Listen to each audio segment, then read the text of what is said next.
بھائی وہ جوتا لے کر پہلے حملیوں کو پیٹے تھے جا کر جو وہاں بیٹھے ہیں ان کے فقہ کو مانتے ہیں نا. جب وہاں دیکھیں کہ پیٹتے ہیں تو ان کا جو سارا سود اکٹھا کر کے یہاں لے آتے ہیں. دنیا میں ہم ہی یتیم مسکین رہ گئے ہیں جو سود کا پیسہ ہمیں دے دیا کرو. اتنے بڑے جہاں میں کوئی نہیں ہمارا. اگر وہ بھی تو مقلد ہے نا امام احمد بن حنبل رحمۃ اللہ تعالی علیہ. اب اپنے مذہب کے لیے جو اپنا مذہب لکھ بھی نہیں سکتا اور عجیب عجیب حرکتیں ہو رہی ہے. یہ دیکھیے جامعہ ترمذی شریف ہے, ترجمہ ہے وحید الزمان کے بھائی بدیع الزمان کا, صفحہ 155. اس میں یہ جو حدیث تھی حضرت جابر رضی اللہ تعالیٰ عنہ کی کہ جس شخص نے بھی کوئی ایک رکعت نماز پڑھی, حدثنا اسحاق بن موسیٰ الانصاری حدثنا مان عن مالک عن ابی نعیم وهب بن کیسان سامع جابر بن عبداللہ یقول من صلی رکعتا لم یقرأ فیہا بأم القرآن فلم یصلی الا ان یکون وراء الامام ھذا حدیث حسن صحیح. حضرت جابر رضی اللہ تعالیٰ عنہ فرماتے ہیں کہ جس نے کوئی رکعت نماز کی پڑھی اس میں فاتحہ نہیں پڑھی اس کی نماز نہیں ہوئی. ہاں امام کے پیچھے ہو تو نہ پڑھے. اور یہ حدیث حسن صحیح ہے. یہ اس ترمذی شریف سے پوری نکال دی ہے عربی متن سے. جو غیر مقلدہ نے شائع کی ہے اس میں سے اس کی ساری عربی عبارت ہی نکال دی. آج تک بڑے بڑے گمراہ فرقے پیدا ہوئے ہیں لیکن حدیث کی کتابوں میں اس طرح کی خیانتیں.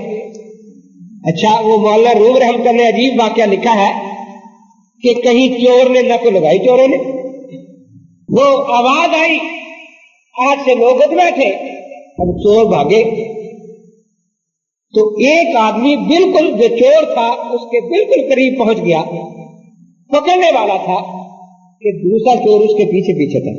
سکھاؤ بات سنو, عقل کی بات کرو اور میں تمہیں بتاؤں چور کیسے پکڑا جاتا ہے. اس کو واپس لے آیا کہ یہاں سے آپ اس کے پیروں کے نشان دیکھتے جاؤ گرتے جاؤ. وہ اس کے پاس سے کھینچ کر لے آیا. اسی طرح ایک دفعہ ہمارے ہوں گاؤں میں شور مچ گیا, چور چور چور, اور چور بھی آدمی کھڑے چور چور چور چور چور چور کر رہے اور لوگ ادھر کو بھاگا تھا, ادھر سارے والے ادھر بھاگ رہے ہیں. ایک بوڑھا آدمی تھا, اس نے کہا اللہ کے بندے سارے ادھر بھاگ رہے ہو دوسری طرف بھی گاؤں کو دیکھو. دیکھا وہ چور دوسری طرف لگے ہوئے, گاؤں والے تو ادھر بھاگ کر جا رہے ہیں اور شور مچاتے ہیں کہ حنفیوں نے تبدیلی کر دی, حنفیوں نے تبدیلی کر دی. اسی کیسٹ میں سن رہا تھا جی ناک کے نیچے ہاتھ باندھنے کی کوئی حدیث نہیں تھی. 5-6 سال پہلے مصنف ابن ابی شیبہ کراچی سے شائع ہوئی اور انہوں نے اس میں اپنی طرف سے لفظ لکھ لیا تحت الشرع جو کسی کلمی نسخے میں موجود نہیں ہے. 5-6 سال پہلے. حالانکہ یہ بحث حیات سندھی اور شاہ قاسم سندھی کے درمیان چلی تھی تو 1126 5 سال پہلے کی بات ہے یا 200 سال پہلے کی بات ہے. 1126 میں وہ نسخہ دکھایا گیا تھا کہ دیکھو تحت الشرع موجود ہے. اب چونکہ اس کے راوی کو یہ نہیں مٹا سکتے, ضعیف نہیں کہہ سکتے کسی کو, اس لیے حدیث نہیں مان لی تو کہتے جی حنفی نے خود لکھ لی, جی حنفی نے خود لکھ لی. اور یہ آپ کے سامنے ہے ترمذی شریف سے حاسطہ کی کتاب ہے, اس میں سے یہ سارا عربی متن نکال دیا اور شور مچاتے رہے گے دوسروں کے آگے کہ جی حنفی کتابوں میں تبدیلیاں کر رہے ہیں. اسی طرح دیر کسی آگے گادی دری سے جب میں گیا تھا, گادی دری میں جب گیا تو عبد الحق غیر مقلد تھا, وہ کتابیں لے کر گنڈی باندھ کے آ کے بیٹھ گیا کہ میں سوال جواب کروں گا. پیچھے میرے کو پیچھے نہ بیٹھو, میرے پاس آ کر بیٹھو, تم اپنے پھر رسالہ کتاب دو, میں اس کا جواب دوں گا, تم دیکھتے رہنا, جہاں سے میں چھوڑ دوں چھوڑ مٹا دینا کہ چھوڑ دیا بیٹھ گیا. یہی حدیث جب آئی لا صلاۃ لمن لم یقرأ بفاتحۃ الکتاب فصاعدا, پوری حدیث یہی ہے کہ جس نے فاتحہ اور کچھ اور حصہ قرآن کا نہ پڑھا اس کی نماز نہیں ہوتی.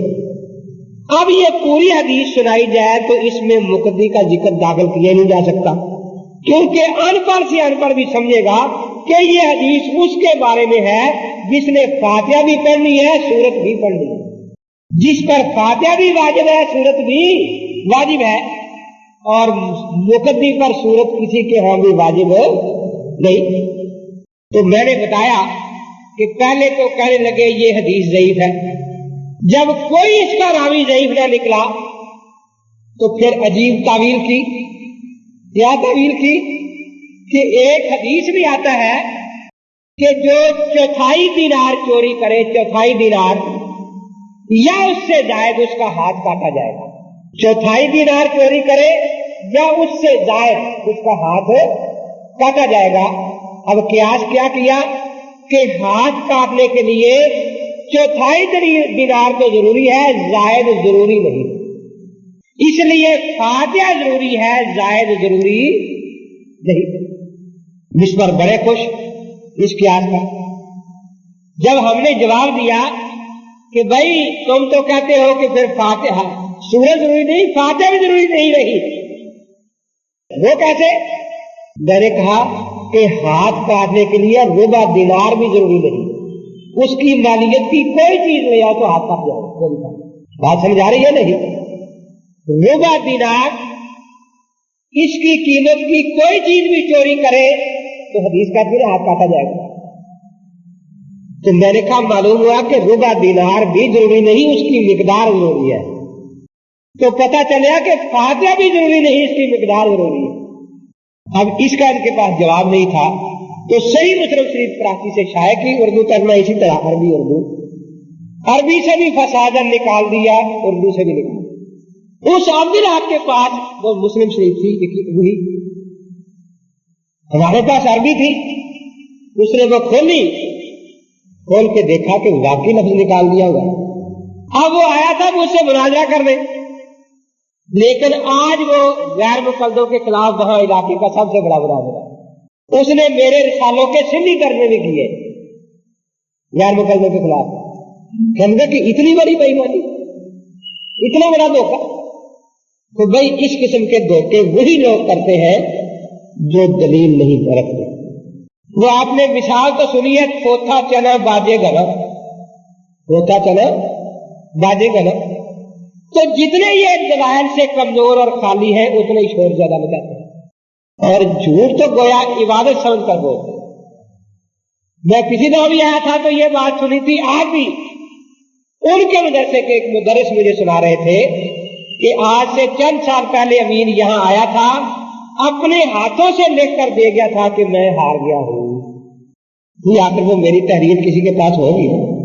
حالانکہ میں آج بھی کہتا ہوں کہ جو حدیثیں میں نے اس وقت مانگی تھی وہ آج تک بھی پیش نہیں کر سکے۔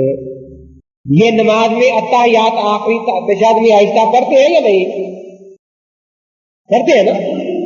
اس کی حدیث مانگی تھی ہم سے کہ نماز میں درود شریف آہستہ پڑھنا چاہیے، درود شریف آپ بھی بھیج دیں۔ جو آج تک منہ چھپائے پھر رہے ہیں، حدیث نہیں لا سکے، تو جھوٹ کب تک چلے گا؟